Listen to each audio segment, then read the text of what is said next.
Thank you. Would you like some comments or some donuts? I'm a big fan. Big fan.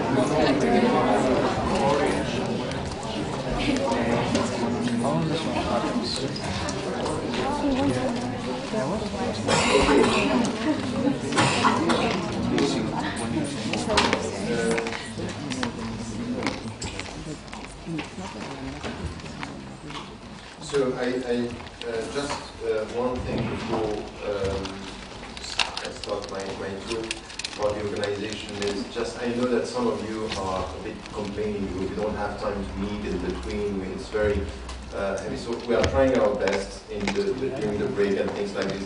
What I'm going to do is also to go to Fresco just after this, just to have time to stay there before the next session, because I know that it's frustrating to be here and not to have time to have interaction. So really, on a personal level, I'm doing as much as I can, but it's quite heavy because it's every time we have things. So the only time that I have today is just started this session. So before we have this session at 4:30, and then 4:30, 6:30 for our discussions, and then there is this public lecture that we have this evening. Sorry if we give the impression that we are not around, but we are a lot, and we are trying our best. In the light of all what we heard this morning, and you can see that there are some differences between the first talk and the second, which is good because this is also a space where we have critical thinking, and I think that with our discussion this afternoon we will tackle some of these issues.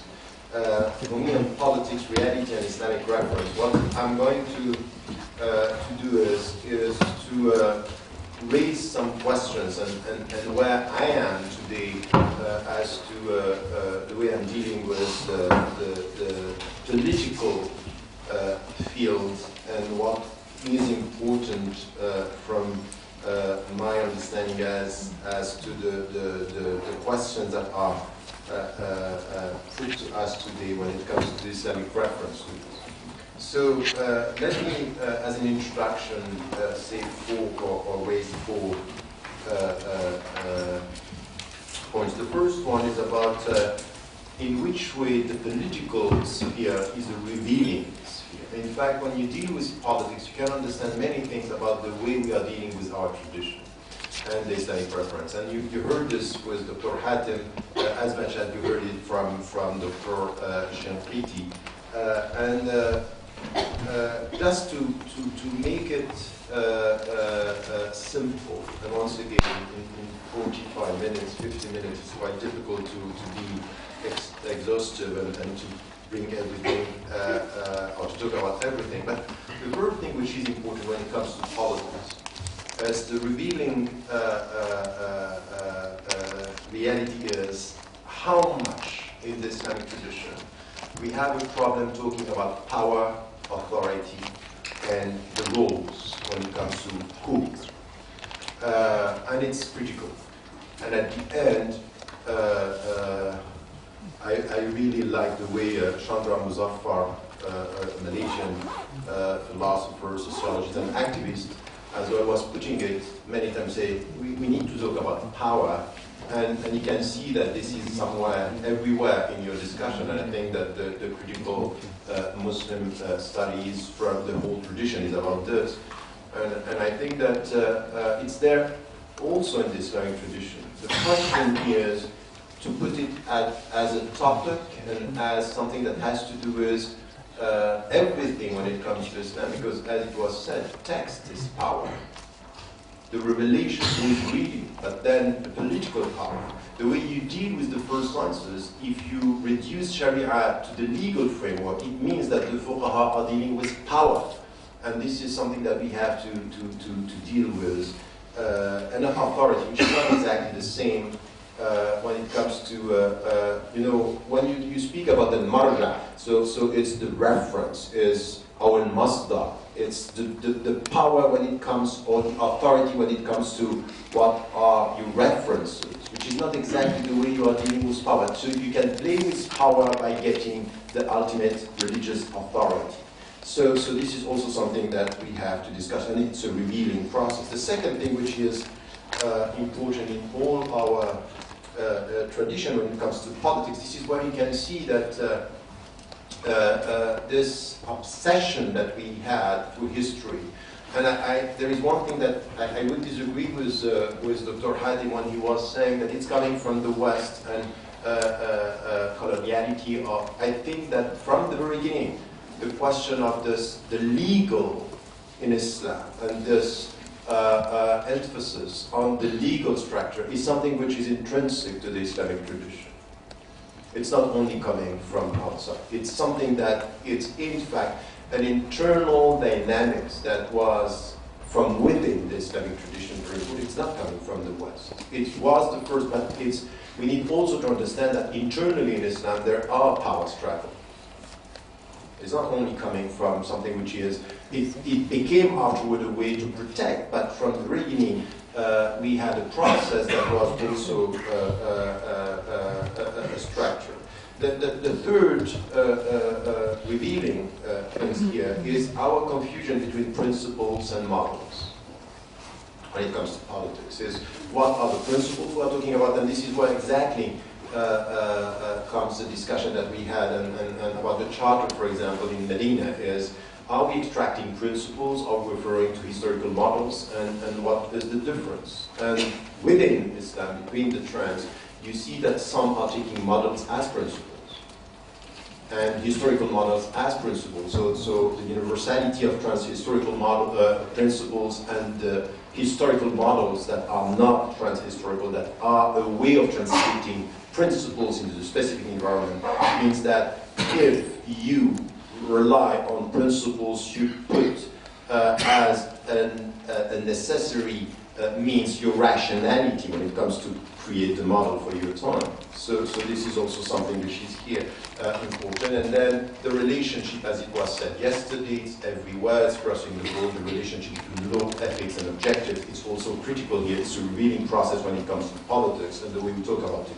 Add to this something which is also important in the revealing process of our problem with terminology and definition. This was presented this morning by Dr. El-Shinqiti when he's saying, let us come to a definition of Sharia, or Shura even. You know, it's not an old discussion.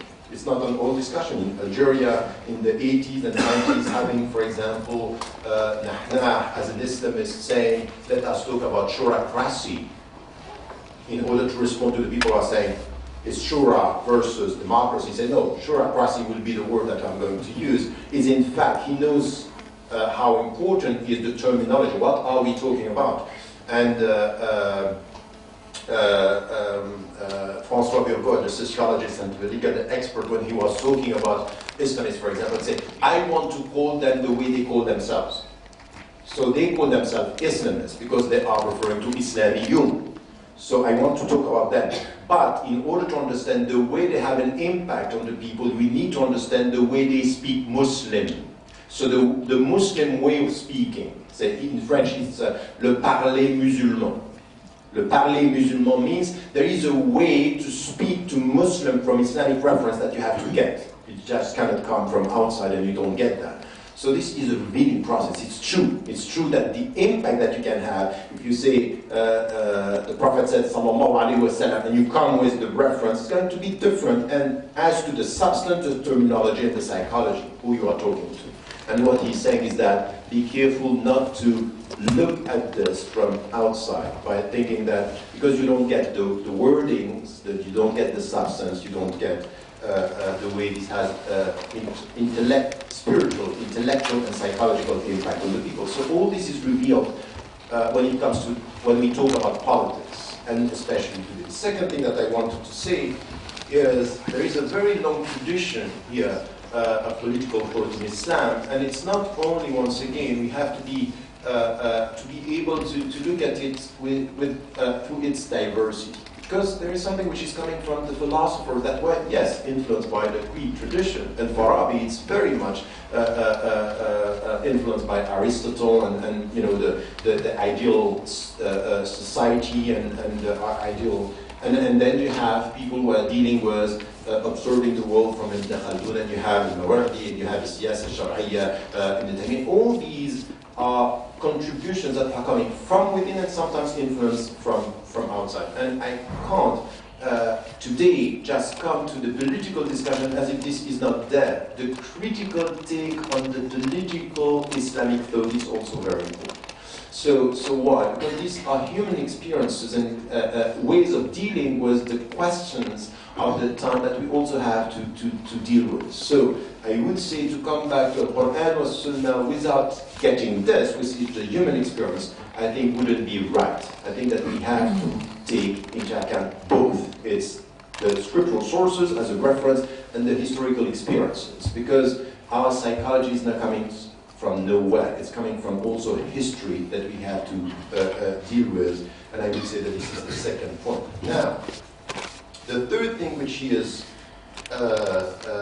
very important is that I'm not going to talk about what happened in history. Let us speak about what happened during the last 2 centuries. There is something that we cannot deny. From the political, within the political sphere, is that there is a constant reference to principles. And there is something that we are acknowledging now, that the people who are involved in politics with Islamic references are very pragmatic. But pragmatism is not always a good thing. Depends how you are pragmatic. Because it could be a utilitarian approach, which is what Dr. Hatem was referring to, and not even understanding what we are dealing with. It's a very simplistic understanding of a complex word. So you are very pragmatic because you are under pressure. And we can see that some, for example, the Islamic strands are very pragmatic in the way they are dealing with the pressure coming from the West. They are evolving, and some are saying, oh, this is, double talk, it's a political strategy, there are politicians, they know how to play with words, they know how to please us. All the discussion about the civil state and the Islamic state, we say, Dawlatul Islamiyya, Dawlatul Madaniyya, so, oh, that's new, what do you mean by this? Is it just wordings, or is it a way of dealing with the reference, or is it a substantial change? And to be pragmatic, once again, means that you have to check what is behind your understanding of being pragmatic. Why are you, and how you are pragmatic. And the question here is about the relationship to power, the relationship to also something that is important within the society is your credential, is your credibility.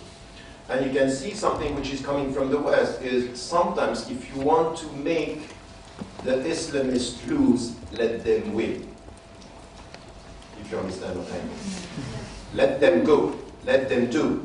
And then you will see in power is going to be different. So once again here, you might push them to be very pragmatic to win, knowing that on the long run is the best way for them to lose the credibility. Why? Not because it's only to win, to lose as to the credibility, is also to put them in a situation where a simplistic way of dealing with power is going to be exposed in the way you are in charge. Because if you don't get this, if you don't get what was said, for example, the relationship not only with economics, it's clear that there is a lack here, but it's wider than this. It has to do with a world culture. It has to do with the media. It has to do with something which is the people you are dealing with. Is the way even your people are referring to Islam. It's problematic. It's just if you think of Islam as a solution against, that's not going to make it. It's not against, it should be a project for. And very often the Islamic reference is a solution against the imposition, but not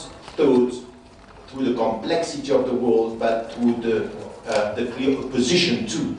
And I think that this is where you can be very quick to disappoint the people who are supporting you against and not understanding the complexity with it. But that's another discussion. So opportunism and pragmatism is something which is part, but it's also revealing that in policy or in politics, the Islamic thought could be very, very quick to change, not always clear as to faithfulness to some principles and ethical principles when it comes to this.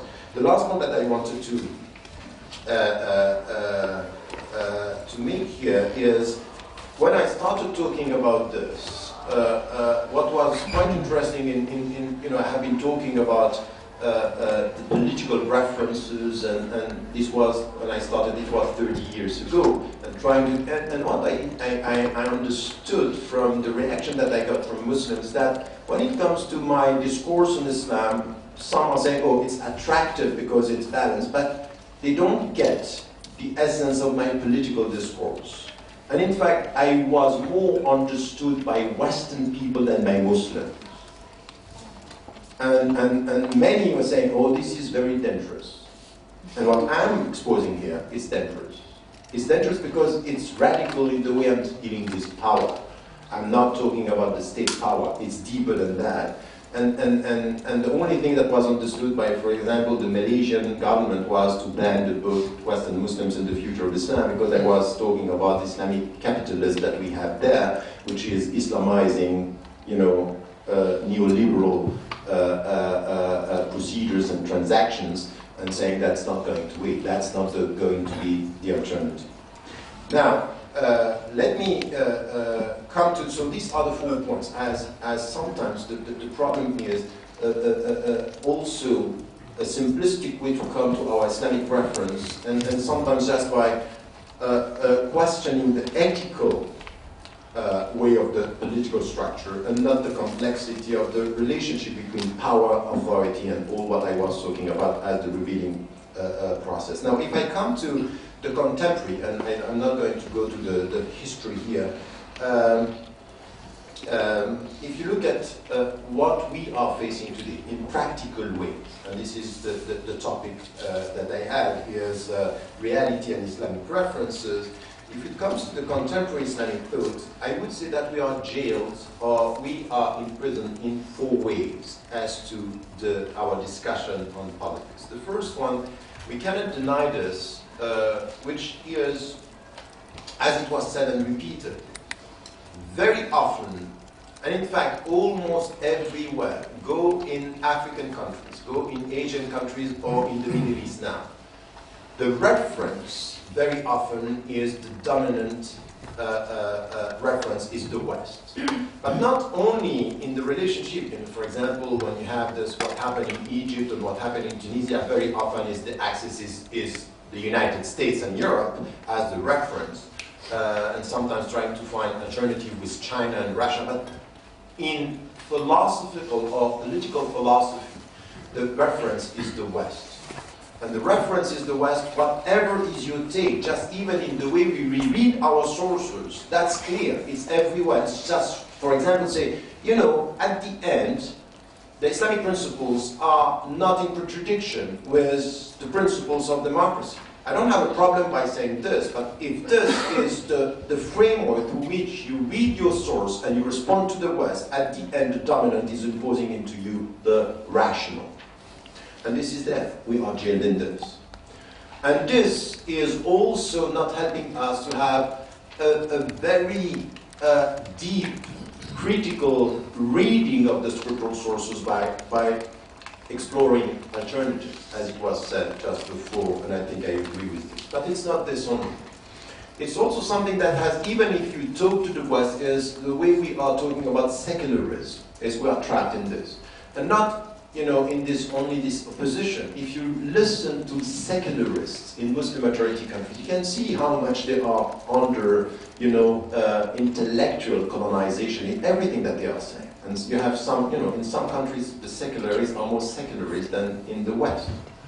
And they don't get the very essence of the deep question that we have, which has to do with stop talking about secularism the way it's imposed to us, but question the relationship between authority from your own tradition. This is the point. This is the very important point that we have. And then something that happened at the end of the 19th century and was very much there, of course, during the 20th century up to now, is Islamism, is the Islamism, and the way it was translated. Because, coming back to Al-Quran wa Sunnah, that is legitimate. I completely, I am supporting this. I'm saying this is exactly my project, is that can you come back to the sources to get another understanding of what politics could be in the future.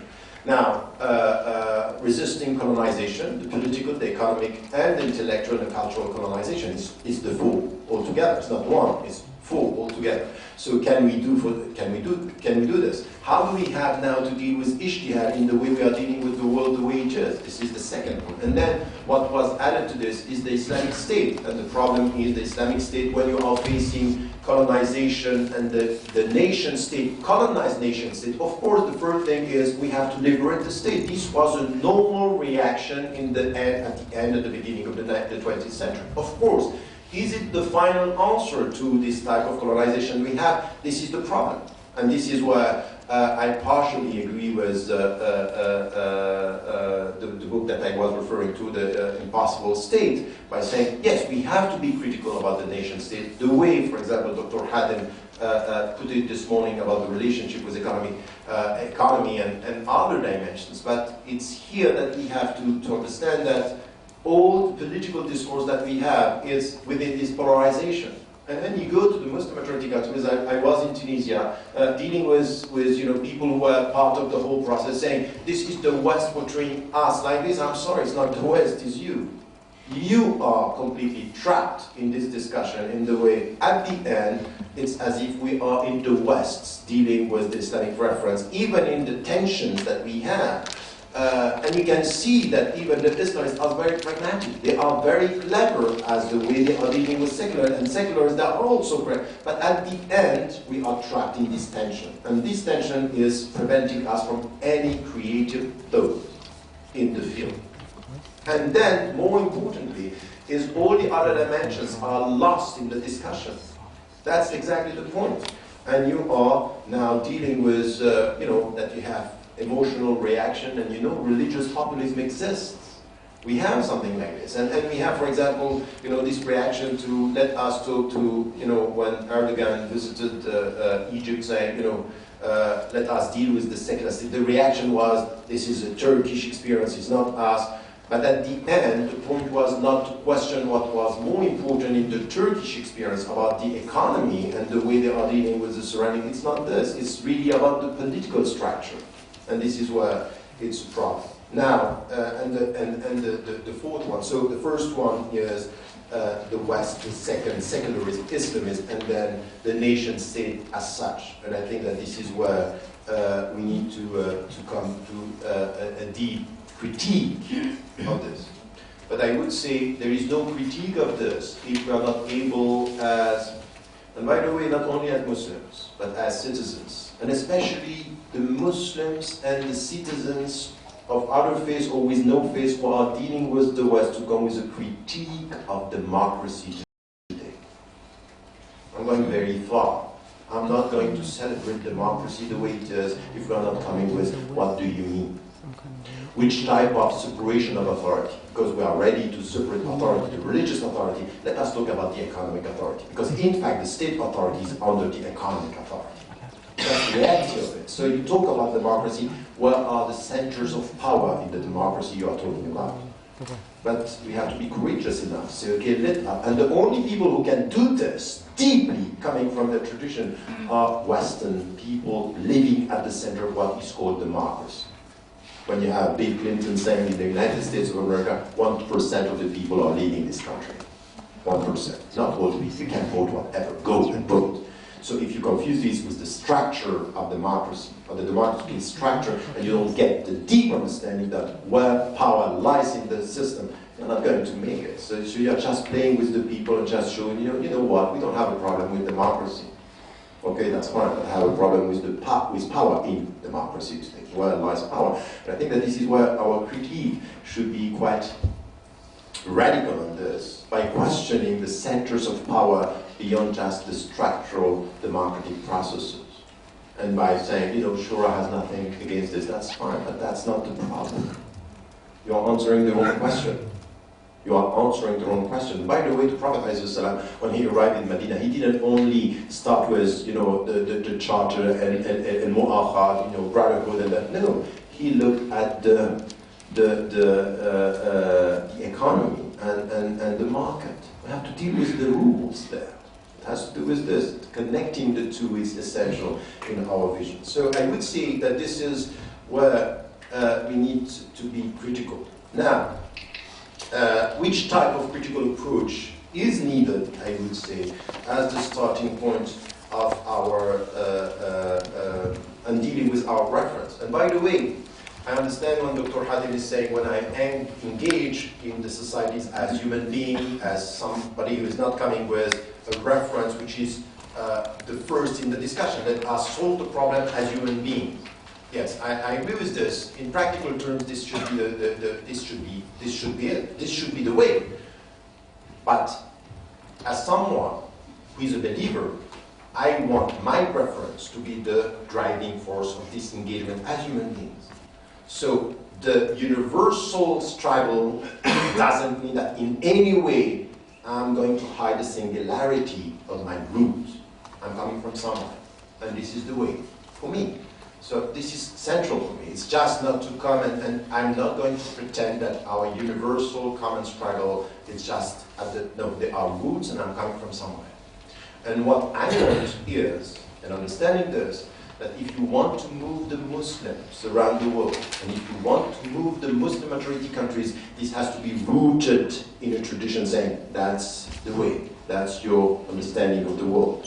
So I would say we have to be careful not to be, to have a distorted discourse at the center that is not helping us to get the Muslims, wherever they are, from wherever they are. So we need also to construct, to have a construction that is coming from within the tradition without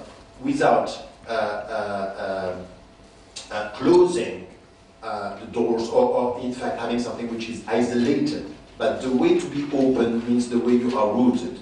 So I want to be rooted and open at the same time, and to be open because I'm rooted. So the justification or the understanding, but by the way, it's not a strategy. That's exactly the way I am in my life. I say, La ilaha illallah. This is the principle. I'm trying to be the Sharia, which is the path. For me, it's not the legal system, so I'm following a path. And this path is telling me, open. Come to the human dignity, come to the common fitra, and come to justice and equality, but follow a path. And this is the way I understand this, just I'm not here to convert anybody, but I'm here to be a witness for everybody. So this is something which is rooted in a tradition. Means I'm following a path just to, and if the only thing that I can do is to be a reminder. A reminder of some principles. So it's also something which is very important for me, and what I'm expecting, by the way, people who change my life who are not Muslims, they change my life because they were witnesses of their principles in their life. They were showing me something out of this. I'm not going to come and say, okay, let us forget about this. By the way, I don't want anybody to forget about who he is and where he or she is coming from in this. But this is something which is also a way of, this is what I'm saying to Muslims in the West, normalize your presence without trivializing it. If you understand exactly what I mean here. Normalize your presence, okay, without trivializing it. It's not tribal. I'm not, a witness means something here for me. Now, having said that, quite quickly, just to come to some of the critical contemporary questions that we have, is real that we need to come to a critical discussion about our understanding of Sharia from within. That's clear, and all the people are telling you, you know, we are in a post-Islamist area and all this, just rubbish. You can't just go with the Muslim majority countries without talking about this. And this is why you have to challenge the scholars, the ulama, in their understanding of Sharia. We need a critical discussion about this. And the starting discussion with Dr. Shinqiti this morning is essential. But I know that you are here.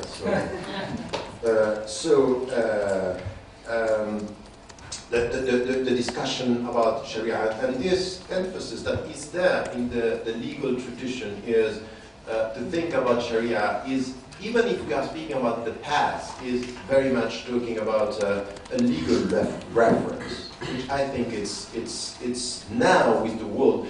In fact, there is something which is essential. The complexity of the world, the way the world is moving, and the complexity of knowledge and sciences and all this, sometimes as we are dealing with verses, it has to do with terminology, understanding. What is the way? The way is consistency of all these dimensions when you are following a way. So how are you consistent with the complexity of knowledge and the complexity of interactions between economy, culture?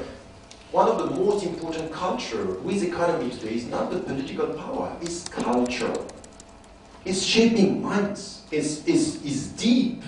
And in fact, even with Muslims, one of my main problems is not to rationally understand the legal understanding of Islam, what is halal and what is haram, is the mindset, is the way you look at things. So this is power. This is power. And media means, the communication means, internet now has a psychological impact on everything which has to do with power. So if you are not going to deal with this, it's okay, to political power, but this is now we know, and it's not going to make it. So I think that the understanding of Sharia as the reference, and once again, coming with a clear political discourse, reconciling the legal reference, because there is something which has to do with law, with the ethical dimension, the ethical meaning, and the objectives. So this is where we need to have this reconciliation. In fact, the Muslim discourse is all about comprehensiveness, it's all about segregation or fragmentation of knowledge today. We are having a discourse which is our answer to the West, but in fact, if you come with it, it's exactly the same as to the fragmentation of knowledge. And this priority that we are giving to the legal system, which is, in fact, just translating the defensive attitude of the Muslims now, because the legal, look at what is happening in the West. We are facing people who are ready now to change the law to protect themselves from the Muslim presence. They are ready to go as far as this. For years I was dealing with people in Switzerland, in France, and in Britain saying, you want to change our law. At the end, they are changing the law against us. At the end, the French law, the French constitution, the Swiss constitution, they are ready to change the law because of the threat of the Muslim presence. So in fact, this obsession with law is about defensiveness. And this is the way we are dealing with politics. We are on the defensive as to the way we read and the way we deal with the West. And I think that this is one of the main challenges. Now, the second question that we have to address here, and it's a question that is crossing the board, and it's a complex one. It's about authority. Who has the authority? And once again, just to be able to say that from within the Islamic tradition, even when I'm dealing with secularism, or even when we are dealing with Islamists, or this question of authority, that Islam is not confusing authority. Of course, there is something which is called our religious authority, and there is something which is called state authority, or social authority. It's not the same. And if you come back to our sources, we can understand that the people understood this even with the Prophet ﷺ himself. Is this a revealed decision or is this your decision? If it's revealed, that's it. If it's yours, we discuss. Even with him, because he was a human being. And this is the secret of all our reference. He was a human being. So there is a process here which is a majority process, discussing, critical thinking. So this question of distinguishing authorities is something which is essential in the Islamic tradition, which is not clear today even in the way we have Islamists talking about civil state and Islamic preferences. So tell us how the Islamic preferences are going to play within the whole legal apparatus or the political one. So this discussion about authority is critical, and if you look at, we had a discussion in our center on politics, and this was a discussion between two scholars, and people were saying, out of the last 3 years, 3-year experience that we had in the Middle East, it was a discussion between scholars about who has the authority to decide. And one of them was saying, I'm sorry, people have to decide. And I said, no, we have to have religious preference. This is there. The discussion that we have in Iran, the discussion that we had in Egypt, in Tunisia, everywhere is there. Who has the right to decide on the basis of what? And this comes to something which was in the first discussion this morning, and also implicitly what you are saying is the relationship with freedom and autonomy within Muslim majority societies or within or among Muslims. So this is the question of authority. And then I come to the third question that we have to raise, and once again, I think that this is where I don't have a political project or what I would say, a political Islamic theory to propose. I'm just now dealing with the complexity of all this by saying these are the questions that we have to raise in order to challenge through critical ijtihad, radical thinking on this about what we have now and that we are not doing.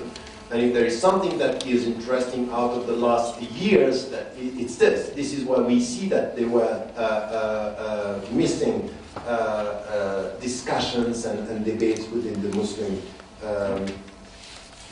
majority countries or among Muslims, whoever they are.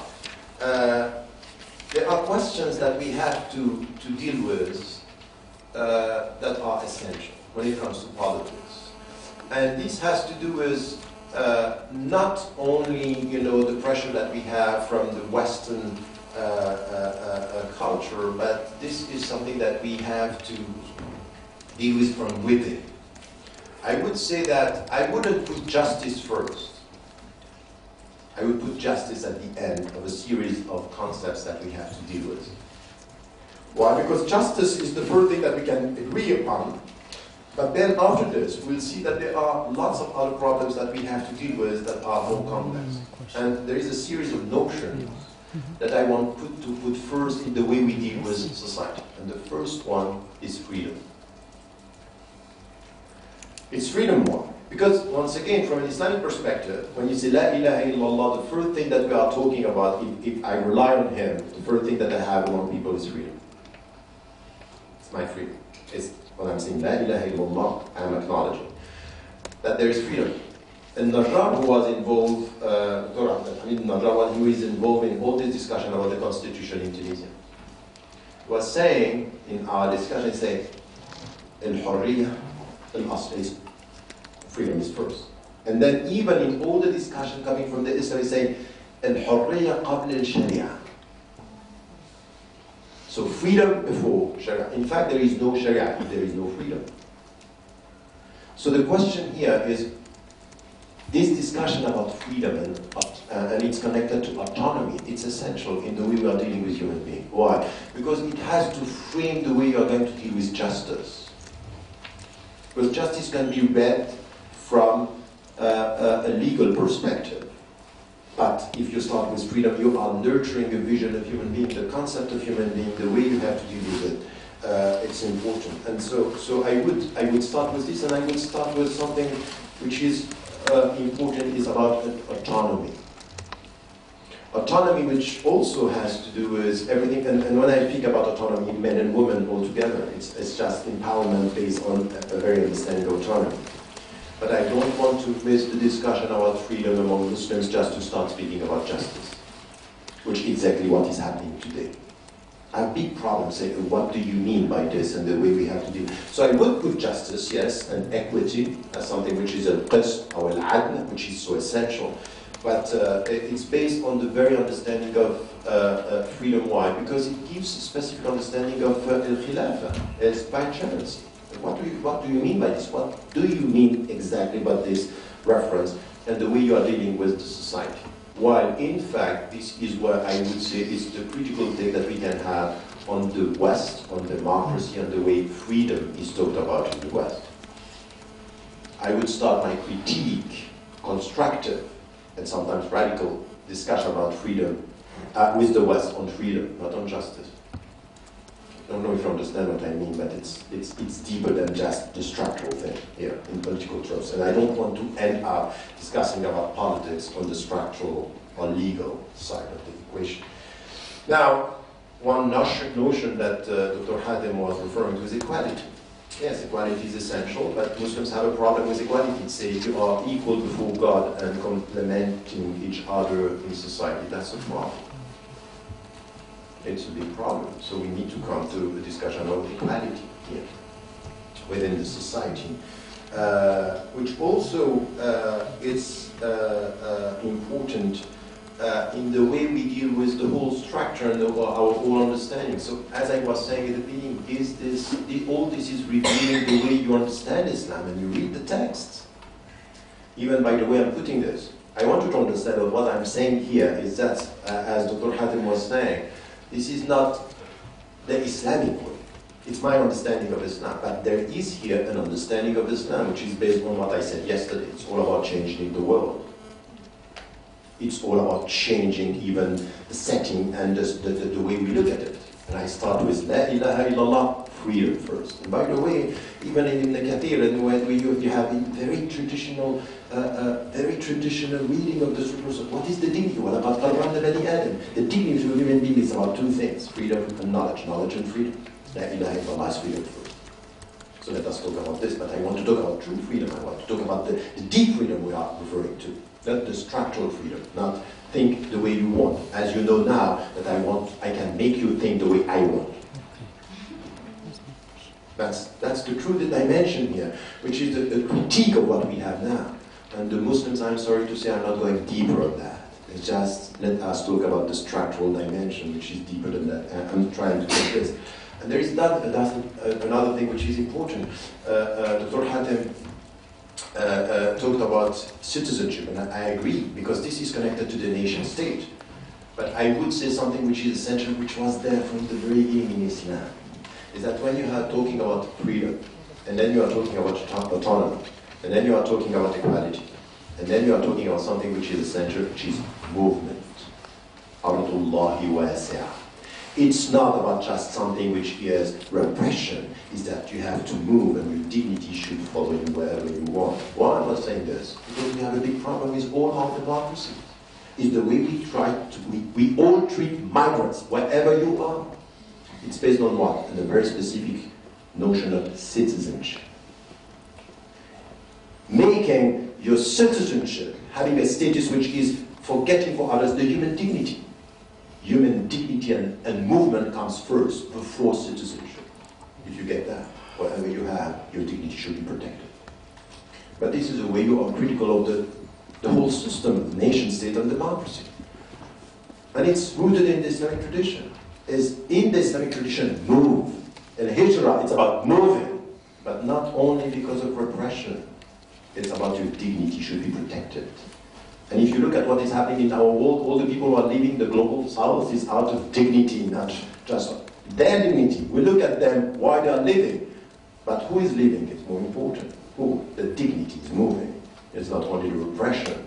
So injustice and all that are the causes, but the essence should be talked about first, not the cause. I don't know if I'm trying to be clear, but it's the way I'm constructing this. This is, and then I'm talking about justice. And only that. Justice is about all this together, not at the beginning and forget all that. And this is where, if you come with migration before justice, this is where you are going to challenge. Because I'm dealing with people who are telling me, in the name of the legal framework, this is justice to the citizens. But it's unjust as to the way you deal with migrants. It's unjust. You understand the point? It's that you can justify everything in the name of justice if you don't put things in the right way. So, and the Muslim tradition is just repeating this. We are accepting this. Even in the name of Islam, having the most unjust way of treating human beings when it comes to migration and when it comes to freedom, as you know. But if you come with an Islamic understanding of the way you deal with rules, you are going to reinforce this. You are just going to make it as it is.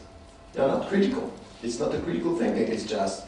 And in fact, this is where it's a double alienation, because you think you are thinking from within the Islamic tradition. But in fact, it's distorted from the very beginning, because you don't start with the right principles. It's the way you are putting the whole discussion here.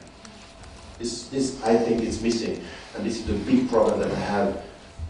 Like, to tell you the truth, we all the intellectuals in the Muslim majority countries is not about secularists or Islamists. Both are in the same, the way they are dealing with the West and the way they are dealing with the Islamic tradition. power. So, quickly. What was said about the nation state, I would say exactly, so I'm not going to repeat what Dr. Hatem may agree on that, what was said. And I would say about this, that it's true that what is missing, even the old categorization, Dar al-Harb and Dar al-Islam, it was all about the political structure, and Daraqutni saying the four conditions that ownership of the land, the majority of the people, the legal system, or the government. Okay, this is what makes it Islamic, the Islamic Dar al-Islam, and you have many different definitions of what is an Islam, about Islam. And in one of my discussions with Sheikh al-Allah, we say, this is outdated. He say, no, what is outdated is Dar al-Haq, Dar al-Islam remains. Because the people in psychological terms should understand that I have a problem with this even. I have a problem with this categorization. But I would say that now, I understand reading the sources that if we don't have this categorization, there is something which remains, which is alam al-haq, which is the current economy that we have, which is everywhere. So coming from the reference, that the current reference is, it's still there. Now, this discussion about the nation state has to be connected with the economic system, that's for sure, but I would go deeper than that. Because within the nation state, something that is the psychological factor that we have behind it, and it works in history. There is something which is based on the way you deal with identity and the state. Look at just what is happening with the World Cup, and the people are connected to a state, the sense of belonging here. The psychological factor, the world culture is very important, you can play on this. So I would say economy and culture. Cultural domination is very important, and the way this is structured, the way you play with this, the sense of belonging, the sense that, the point is that the way, for example, very simplistic, the way you support a soccer team, or a football team, and the way you are connecting your belonging to it is shaping something which is, whatever is your discourse, it has an impact in the way you look at the world. So it's not only economy. Economy is going to use that. Of course, there is interaction, but you have to deal with this, is the way, the sense of belonging to what? And when you say, for example, I belong to my principles, this is very theoretical. At the end, you belong to a specific place. And in Islam, we don't have a problem with this. It depends how it works, how it's used. So this nation state, the whole reference, is more complex than only saying that the economy should be added. It's many factors that we have to deal with in order to deconstruct this and to be critical. And then also, the way now, it's very vicious, because everything which has to do with the globalized world is using the nation state to promote something which is the worst populist discourses that we have, is turning the whole thing the upside down. And then the reference is becoming something which is crossing the board, the transnational populist discourse that we have, and targeting the other, the new other that we have, and it's also based on that. So, and this comes to the last point that I had, is what I said at the beginning. I started my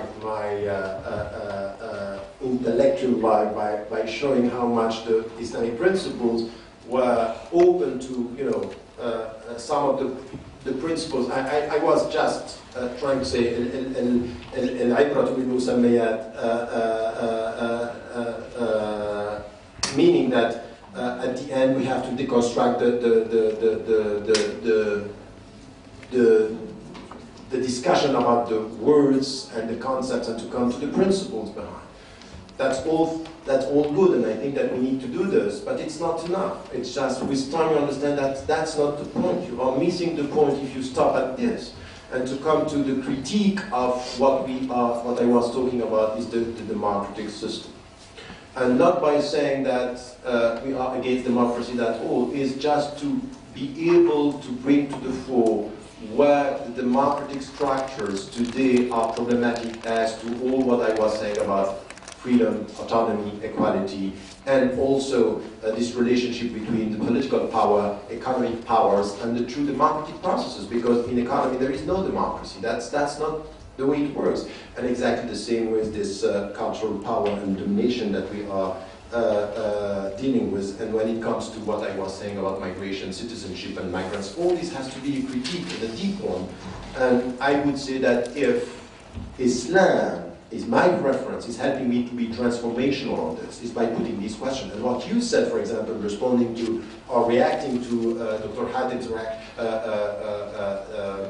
talk, for example, about two things that we are saying is that boundaries and what was the first one that you said?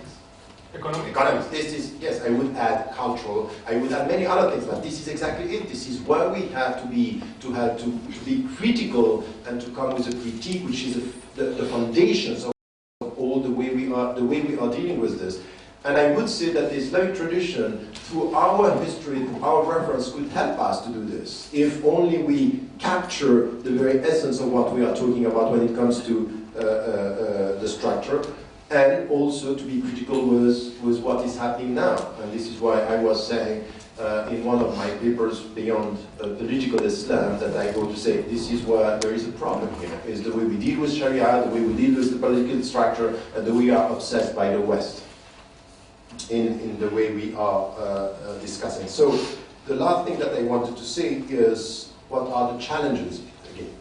And I just want you to understand me well. I'm in the process now. I'm just trying to put some questions and try to think how we can deal with this. And in the center, what we're trying to do, and challenging the scholars, challenging and having the logicians and political experts. And this is the way we are trying to come with a better understanding of our terminology, a better understanding of some of our reference, or at least to complexify the way we have to deal with this. So I would say there are challenges that are quite clear for me as fields. I don't have the answers for them. Is this relationship once again? I would say yes. In Islam, there are two different. There is a separation of authority. I don't have a problem with this, between the religious and between the negotiated authority. What is not there, and I would never accept this from my understanding of Islam, is separation of authority without divorcing authority by saying there is ethics in politics everywhere. So I think that my reference, the ethical reference, should be in fact, this is what we are talking about economy, which is what we are talking about. So challenging and reconciling human activity and political activities with ethics. So separation of authority without divorcing authority from or politics from ethics is essential. But it means that we need to come with the objectives, is what we want to achieve, is what is our understanding of power in Islam as well. And to say, that power is justified as currency is not enough, this has to be also discussed. The second point is another understanding, and especially when it comes to, in fact, the global world. In the book Radical Reform, because this is what I saw in the field, and I think that we have to think about this, is not only to talk about power, but to talk about counter-power. And especially, it might be that sometimes you are more effective by being a political counter-power, with a comprehensive understanding of the complexity, than to be in power, because this is where you lose power. So, by the way, remember that when the people are thinking about Malcolm X, they think that he became dangerous because he came back and said, okay, it has beyond blackness. But he was coming with something which was deeper than that. We are going to come with all the counterpowers around the world. It's just from Africa, from these other people. We need to come with something which is a counterpower narrative. It's a narrative that has to do with countering power. So it's not only the power of the state of the white people. It's something which is at the periphery to construct the power of counterpower. The power of counterpower is something that we have to talk about. And I think that it might be that for a while, to think about how do we deal with counterpower when it comes to challenging the nation state, to challenge the economic system. That's also something that it's missing in the Islamic literature. We are not really talking about counterpowers. We are talking about power, state, and things like this. I'm finishing, I promise. The third thing is, once again, what was said is about how do we try to have a comprehensive approach between the four main fields. And as I told you, it's revealing that we are not doing this. It's about politics, economics, cultural, and media. Media, it's truly a power. I think it's the fourth power. People are contest, but this is something that we have to deal with in a way which is important, and the way also was referred to the boundaries and things like this. The fourth challenge is the multipolar world that we have now. And I think it's essential for Muslim majority countries, but also for us, to think about, to idealize the Chinese, we are not doing this, no one is doing that, but now, the BRIC country, the new realities that we have, when people in Asia, for example, say you might have to change your, to shift your axis, is not Western Islam, it could be Islam or the Middle East or the world, and the East is shifting towards the East. This means that we have to think about in which way we can use this or get a better understanding of this to come with new way of putting, the reality of counterpower and resistance. And I think that we are not doing this enough in the way we deal with this, and to think about which type of alternative in the way we are understanding the world the way it is. So once again, with all this, I think that as a conclusion, we have a very deep, critical crisis as the way we read our sources, and means also a crisis in the way we read the world today. And I think that this is it. It's the way, it's the legal tradition, once again, can sometimes be not helping us to get a deep understanding of the sources, but the way we read the world is the same, with this obsession of the dominant power and the way we deal. And we got this in our discussion with Muslim scholars saying, who is dominating now? We don't have the means. We don't, this internalizing the fact that you are dominated and you have to be in Tariq, you are following and trying to protect yourself. And then the radical critical thinking that is needed from within the tradition and in the way we deal with the world and politics today is something that I think are the questions that I would raise in the discussion in the political field as essential for us and essential for the way we are dealing with our own references. But once again, I repeat this, the critical way we have to come back to our reference is also based on some of the priorities that we see in our message, which is the way we trace our route from the sources to the contemporary challenges.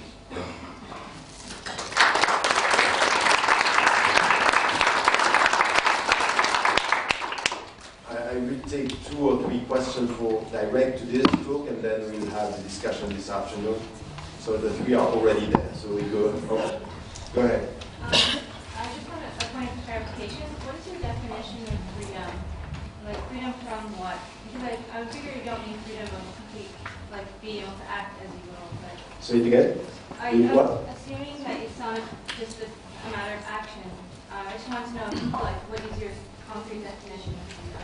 Because it's so important to the project. So no, I would say that it's much more than a very quick definition about only, freedom of expression or even no, it's deeper than that. It's really the way we are dealing with, it's deep. I would say I would never start a discussion on freedom without, from an Islamic perspective, speaking about spiritual freedom. Because if I see that there is a lack of courage among Muslim scholars and leaders today, is that we are not clear on freedom and spiritual freedom. And never forget. For me, freedom starts with this. When you are going to be millions and you are not going to be so powerful, it means on one thing. حُبِّ الدُّنْيَا وَكَرَاهِيَةِ الْمَوْتِ. Freedom starts here. For me, it's loving this world and being so scared of death. So this is the spiritual side. The second has to do with freedom, which is the intellectual freedom. Is how to get this. And I really much like what Marcuse was saying. I say, be careful. It's not because you are free to read, free to get information, that you're intellectually free. And this, I would say, the intellectual freedom is even, these are two preconditions to start talking about freedom of action or freedom of expression. So I think that from an Islamic perspective, we are leaving deep freedom to the Sufi, okay? Intellectual freedom to the philosopher, and we deal with political freedom as Islamists. And I think that this is the problem. The problem is you're not going to come to, and by the way, I would say that even in the West, for any human being living in the West, if you start with the first two, this is where you are getting, you are going to be hurt. Because this is universal. This is the very starting point. So I would say I would be deeper in this discussion on freedom. We really need to have something which is a deep Islamic take. And in fact, I would say that Muslims talking about freedom will find the universal dimension of al-fitra, and people are going to go, yes, I got that. I think we don't have that today. And I would say this in everything. You know, I agree that, for example, Ramadan is not about, you experiencing. By the way, I would disagree on that. Because I think it's not mutually exclusive. It's for yourself as well. This experience of poverty is something, or experiencing for the self, it's important. But I would say the month of Ramadan it's a deep teaching about freedom in spiritual terms. It's deep about freedom for yourself. That's deep. It's a direct response to addiction in any ways, in dependency. So you see that we have to cultivate this. Long answer to a big question. Yes? You noted the exclusionary effects that the concept of citizenship has at its geographical borders, but citizenship is also constructed through a series of exclusions within the geographical borders of the nation state. And often our response to that as women or Muslims or other citizens who are subalternized is to assert the equality of citizenship, that no, as Muslims, as women, we are equal citizens. But I'm wondering if you see these efforts to expand, but also in some sense strengthen the notion of citizenship, is in tension with a more radical critique of the relationship between people and polity. In other words, can we fruitfully refer to the concept of the citizen, or is it a trap which further entrenches these problematic structures of nation state? That's a good question, and I have been asking myself about this for years. And my temporary answer, at least, we can use it. It depends how you are putting it or using it in the whole discussion, in the whole vision. Because you still have to speak from somewhere. You are still in a situation. You cannot just avoid concept. It's the way you are going to use them and the way you are going to be critical within the discussion. So I would say I'm using the concept, and I'm saying, don't come to me and tell me that, I have to integrate, I'm a citizen, and citizenship, to be a European Muslim. When I wrote this, this was, I don't know how many years ago, but this was, the whole concept is to be and I still think that if you are talking, for example, to Muslims in Muslim majority countries, this is an important discussion to have about the fact that you are within the society. Now, is the way you are going to do this. Why am I saying this? Because you know what I'm witnessing today. And by the way, also in Muslim majority countries, in the fact that, for example, the way we deal with migrants and the way we deal with people coming in the Gulf states, or even, in Egypt, and, we're talking about Coptic citizens, but it's deeper than that. It's something that is there in Muslim majority. But in the West, you have now something which is just unbelievable. It's old Muslim immigrants becoming US citizens or European citizens, and they are worst in the way they deal with citizenship with others than the people within the society. Worst in the way we got the status, we are citizens, and the way they deal with migrants, the way they deal with new people is just awful. It's just not there. It has nothing to do. So in fact, we need to have a double critique here. Is the big philosophical picture that you are raising, but also something which has to do with within the Muslim communities and this history of, you know, for example, when I was in the United States, it's just some Muslims, the way they talk about the African American and the way they talk about the Latinos, it's just, what are you talking about? And Muslims in Europe, exactly the same.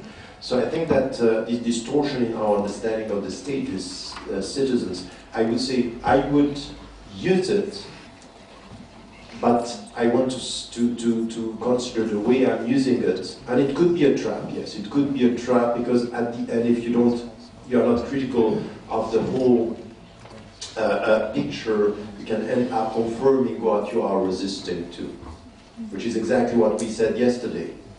Adaptation, and this is why we have a discussion with Dr. El-Shinqiti, adaptation could be misleading, it could be counterproductive. By adapting, you confirm what you might sometimes have to critique or to change or to reform. Yes? Thank you very much. I have a very quick question on the countering, the power of countering power. What do you think, in your opinion, what's debilitating the agency factor in Muslim majority societies?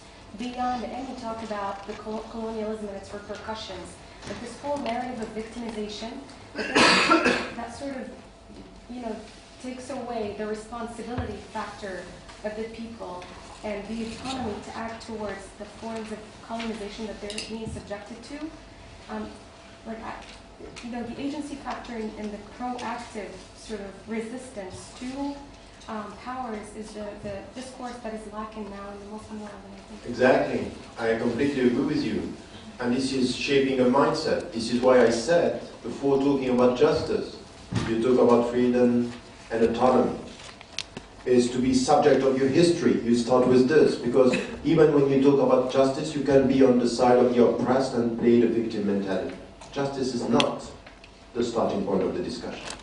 The starting point is the discussion free, autonomous, meaning accountable, being subject. I keep on repeating to Muslims, be subject of your history, not object of the perceptions of others.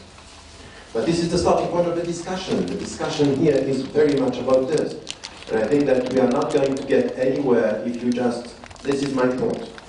I'm just fed up of discussion starting with justice and not with true freedom and true responsibility. And this is the power, you know, if by dealing with interfaith dialogue, for example, with religion, is that the fact that there is no original sin in Islam. You are born innocent and you become responsible. Now stand up. Do the work. No way of being a victim. At least what you can get from life is you are tested. But you're not a victim. Now, I said this once, in the blackmailing a discussion that we had in a network in Britain, the British Sultanate, if you want, to refer to what was said yesterday. But in Britain, he came to me and said, you know what, that's very nice what you are saying, but still we have to acknowledge that there are victims. I said, yes, there are victims. But it's different to nurture the victim mentality and to acknowledge that there are victims. Now, what we have to do is to come to the first dimension. The power of the spiritual message is to come from being or feeling that you're a victim, to understanding that you are free and accountable. That this is the starting point. This is La ilaha illallah. What is the courage that you are going to have if you don't understand this? In political terms, this is why I'm always referring to this. Tell me your take on death in order how do you deal with life. Ready? Ready to face the sacrifice? That's the point. That's the in spiritual term. In spiritual term, it's this. And I would say that this is sometimes something which is missing in the Islamic discourse. And in the Quran it said, be careful about the people who are so loving life. You understand what I'm trying to say. Thank you. So we meet at 4:30.